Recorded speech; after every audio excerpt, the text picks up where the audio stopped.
Cette vidéo a été réalisée afin de vous présenter les différentes étapes du coffrage, soit l'excavation, l'empattement,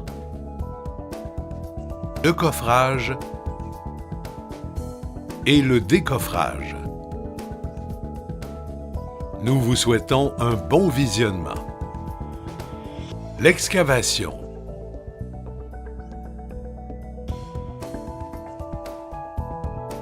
La première étape consiste à la préparation du terrain. Le tout débute par l'excavation du terrain sur lequel la fondation sera coulée. Une fois l'excavation complétée, il est important de niveler le tout et de s'assurer de la mise à niveau du terrain. L'empattement.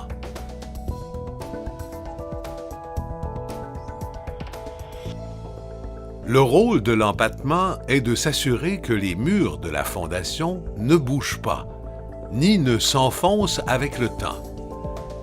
L'empattement est en soi une base plus large d'un minimum de 3 fois la largeur des murs de fondation de la maison, ou plus si nécessaire, sur laquelle les murs de la fondation seront coulés, et qui va donc recevoir le poids de la maison. Vous devez tout d'abord vous assurer du bon emplacement de votre empattement, en prenant soin de faire les vérifications nécessaires afin d'installer les piquets au bon endroit selon le plan de construction établi.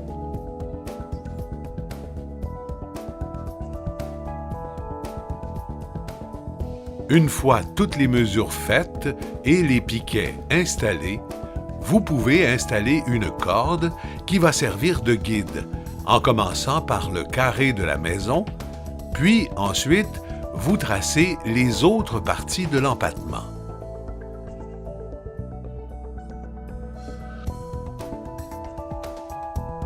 Vous pouvez ensuite tracer à l'aide de peinture en aérosol l'emplacement de votre empattement dans les coins afin de vous faciliter le travail. Après, vous pouvez commencer l'installation de madriers qui vont servir à faire votre empattement. Pour ce faire, vous devez débuter dans un coin afin que tout se tienne pour faciliter le montage. Les madriers sont ensuite installés les uns à la suite des autres, toujours en vous guidant avec les piquets et la corde.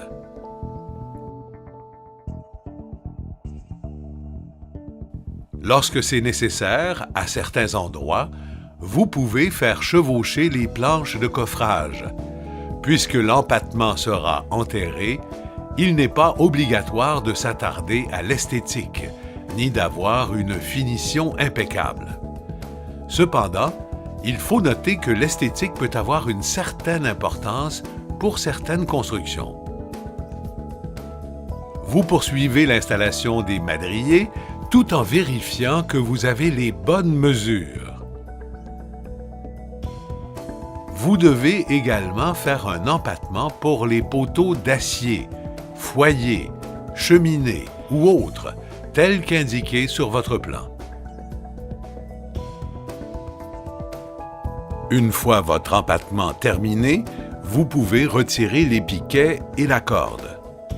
Puis, à l'aide du laser, installez les clous à l'intérieur des madriers afin de vous permettre de tracer votre ligne à l'aide du cordeau à tracer qui vous indiquera la hauteur à laquelle vous devez couler le béton. Dans certains cas, les madriers sont installés à niveau et fixés à la hauteur désirée afin de couler le béton égal en haut du madrier.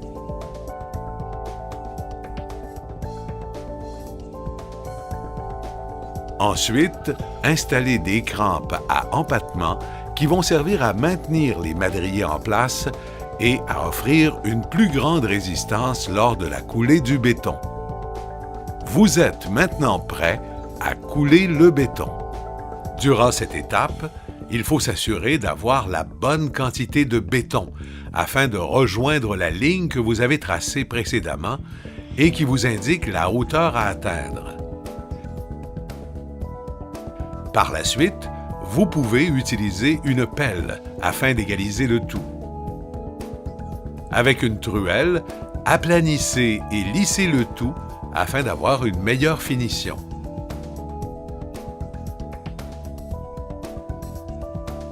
Puis, au centre de l'empattement, vous faites une ligne creuse de quelques centimètres. Cette ligne, appelée la clé, va aider à lier les murs de la fondation à l'empattement.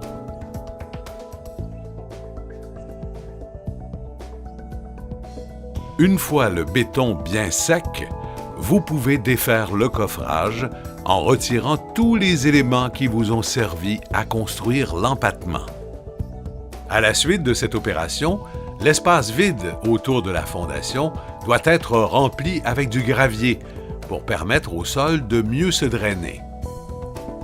Généralement, le drain devrait être mis en place avant la pierre. Le coffrage.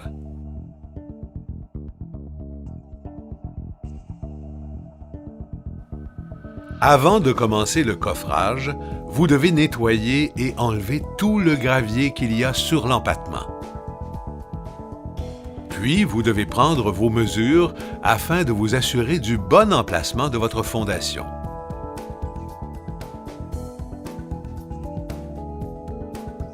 Vous tracez ensuite vos lignes extérieures qui vous serviront de référence pour l'installation des panneaux. Notez que dans cette vidéo, toutes les références sont liées à un mur de 8 pouces d'épaisseur.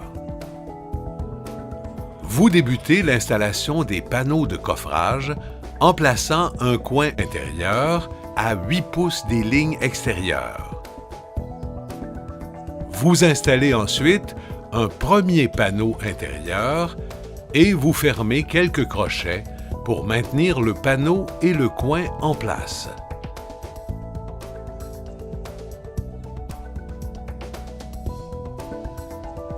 Vous poursuivez en installant un deuxième panneau intérieur sur l'autre côté du coin, en vous assurant que vous êtes toujours à 8 pouces de votre ligne extérieure. Puis vous installez les tiges en prenant soin de les placer dans la bonne direction, afin qu'elles demeurent en place.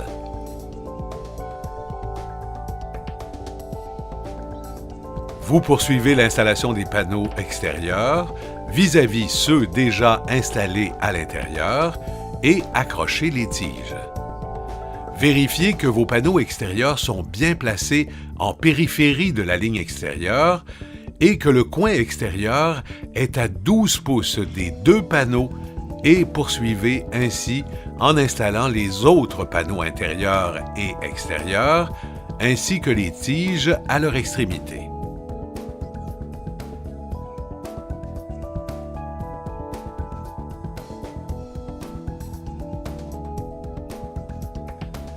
Prenez soin de laisser quelques crochets ouverts, ce qui va vous permettre de mettre les panneaux au niveau plus facilement. Une fois que les panneaux sont au niveau, vous pouvez fermer les crochets qui sont demeurés ouverts. Vérifiez régulièrement avec le niveau que tout est droit. Vous pouvez utiliser des 2x4 pour solidifier les panneaux et qu'ils gardent leur niveau. D'autres personnes peuvent également effectuer la même procédure en commençant dans un autre coin. Chacun peut ainsi installer ses panneaux grâce au plan de travail et aux lignes tracées. L'ajout de tiges d'armature à l'intérieur des panneaux vient renforcer le béton. L'installation des panneaux se poursuit ainsi jusqu'à la fermeture complète des murs aux différents endroits.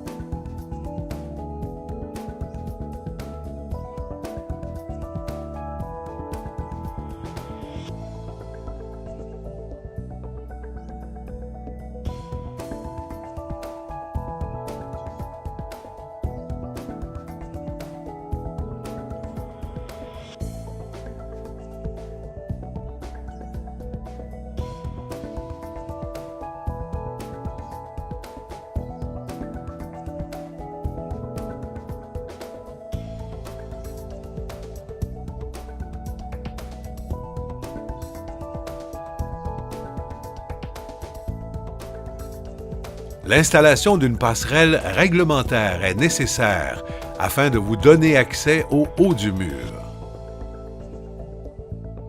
Par la suite, vous utilisez le laser afin d'établir l'élévation requise et installer les clous à l'intérieur des panneaux.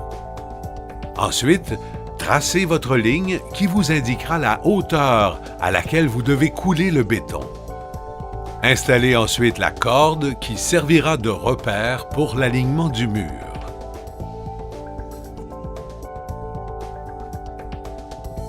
Vous pouvez commencer à couler le béton.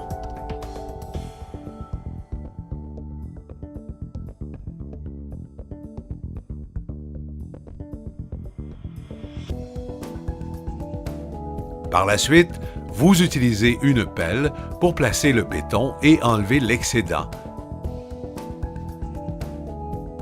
Et vous complétez l'aplanissement du béton.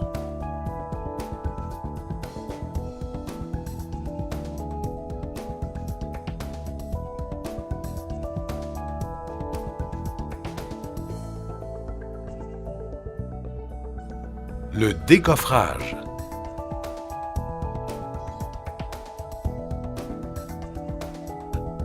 Une fois que le béton est bien sec, vous pouvez commencer à décoffrer. Vous devez enlever tout d'abord les madriers et les crampes qui vous ont servi de passerelle, ainsi que les 2x4 qui permettaient de maintenir en place les panneaux et garder leur bon alignement. Puis vous cassez, à l'aide d'un casse-tige, le bout des tiges qui dépassent des crochets. Vous levez les crochets et enlevez les panneaux.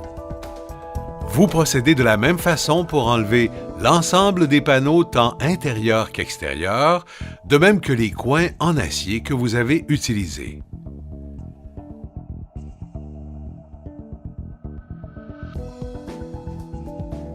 Une fois tous les panneaux enlevés, votre travail est complété et votre fondation est maintenant terminée. Il est recommandé d'imperméabiliser la fondation en y appliquant du goudron à fondation de béton ou tout autre produit reconnu pour l'imperméabilisation. Le remplissage de terre tout le tour extérieur de la fondation peut être fait après une période de temps de séchage du béton adéquat, selon les recommandations décrites dans les normes de coulée du béton. Nous espérons que vous avez apprécié cette vidéo et nous vous remercions d'utiliser les produits Air Désilet.